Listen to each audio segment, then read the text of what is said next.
Assalamualaikum warahmatullahi wabarakatuh. Selamat pagi, siang, sore, dan malam buat teman-teman semua. Jadi hari ini kita akan coba belajar mengenai fungsi yang namanya XLOOKUP. XLOOKUP ini mungkin bisa dibilang adalah versi upgrade-nya VLOOKUP dan HLOOKUP gitu ya. Jadi kalau teman-teman sudah paham VLOOKUP mungkin saya berikan contoh sekali lagi.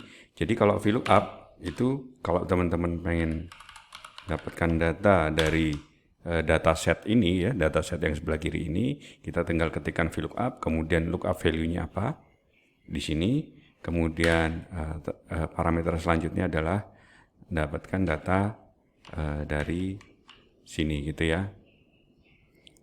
Kemudian kolom indeksnya adalah kita mau dapetin yang nama, ada di 1, 2, ada di kolom kedua, tinggal klik 2, tinggal ketikkan 2, kemudian false karena kita pengen yang exact match, jadi yang sama persis datanya gitu ya, sama persis jadinya 81245 gitu ya. Kalau misalnya 91945 gitu maka jadi Putih Hartati. Nah, cara lebih gampangnya supaya teman-teman nggak ketik-ketik lagi gitu ya, tinggal kita ke tab data, di sini ada data validation, klik aja data validation, di sini any value diganti list, source-nya adalah yang ini gitu. Data source-nya ini, kemudian kita klik OK. Jadi teman-teman tinggal ada drop down-nya, ini langsung berubah sesuai dengan nama yang bersamaan.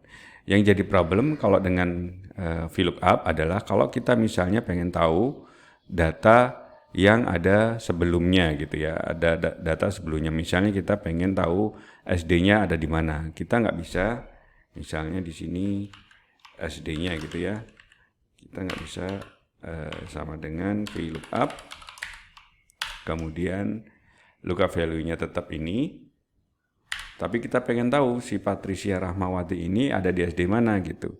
Nah, kan datanya ada di sebelah data nomor induknya, di mana data nomor induk itu adalah unique value-nya atau kuncinya gitu ya. Itu nggak bisa.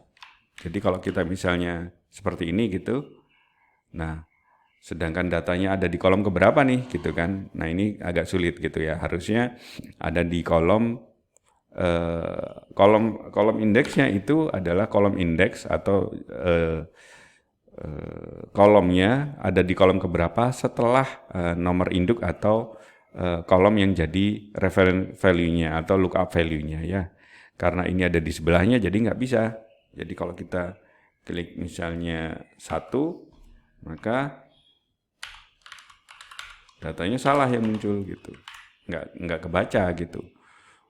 Jadi, nah case-case seperti ini bisa dipecahkan dengan menggunakan XLOOKUP. Jadi kita coba ke XLOOKUP gitu ya. Nah, anggaplah nomor induknya itu ada di setelahnya nama gitu ya. Nah, ini nggak ada masalah gitu. Jadi kita cukup sama dengan XLOOKUP.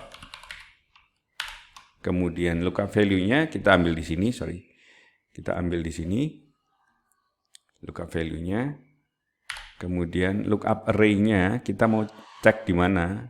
Pasti di sini gitu. Lookup array-nya itu kita mau cari nomor induknya di data yang mana, kolom yang mana gitu ya. Jadi per kolom dia. Kemudian return array atau hasilnya yang mau kita tampilkan itu yang mana gitu. Ada di sini gitu. Tinggal di blok aja, kemudian di kurung tutup. Nah, di sini masih belum ada, kita coba lagi dengan menggunakan data validasi. Kita input supaya lebih gampang, nanti kita ganti-gantinya. Oke, masukkan datanya, kita klik OK.